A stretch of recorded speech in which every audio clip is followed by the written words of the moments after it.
switch gears. I'm going to wrap up the last part of the pricing. Things you need to consider when you're pricing your home. We talked about the realtor not being an appraiser, and that an appraisal is, something that's only good for a day. But it's the realtor is going to found that out with Alan data. for sure. Yeah, Alan. Yeah, no kidding. And then looking at the pictures to compare your house to the others, days on market and time of year. Also, you have to look at who's selling the home. Believe it or not, that has an impact. If it's a for sale by owner, statistically it sells for about 17% less than with a realtor.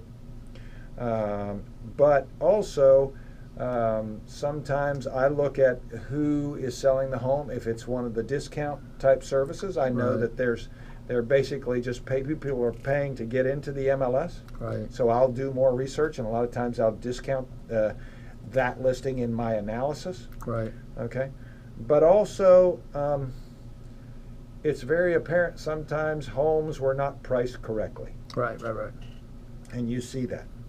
And here's another: price per square foot is only relative when you compare it to other homes with the same conditions, but also keeping in mind reading the descriptions and all the data and looking for extenuating circumstances. I was with a gentleman yesterday, and we were looking at all the comparables in the neighborhood, and there was one that sold for considerably less. And if you read the comments, it said that there were projects that were done in the house that were never finished. Is that my house? and there were no pictures of the inside. Right. Which they tried to do a remodel. That's a flag. Which a telltale sign that the reason that home sold for so much less is because Uncle George didn't finish. Right. Okay? All right.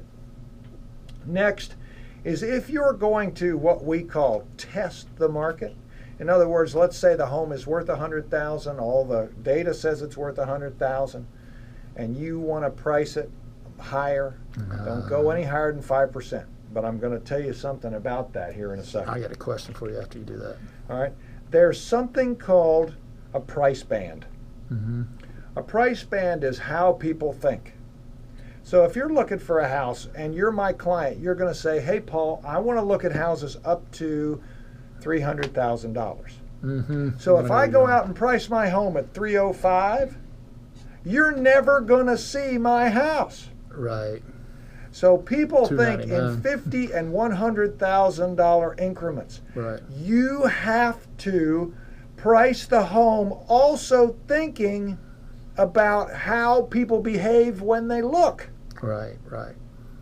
It's a huge mistake agents make all the time. I saw one the other day priced at $300,250.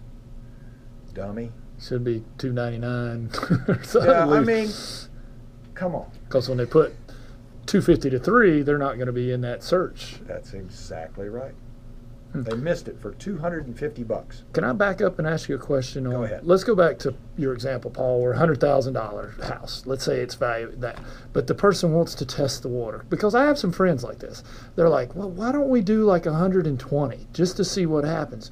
But I'm sitting there thinking, you're overpricing it, and then it's going to wind up with a lot more days on the market, which to me, now you're going to eventually have to put it back to 100. But to me, now you're stigmatized because you're competing against somebody who's 100 and you're 100, but you've been on the market longer. And in my mind, I'm thinking, what's wrong with that house? Exactly. Is that true? That is very true. We got 30 seconds.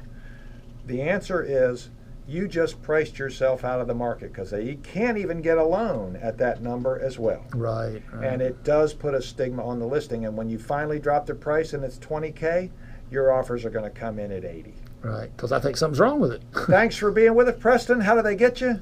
704-542-6575. 846-3663. Jameson Realty, real estate done different. God bless. Have a fabulous Saturday.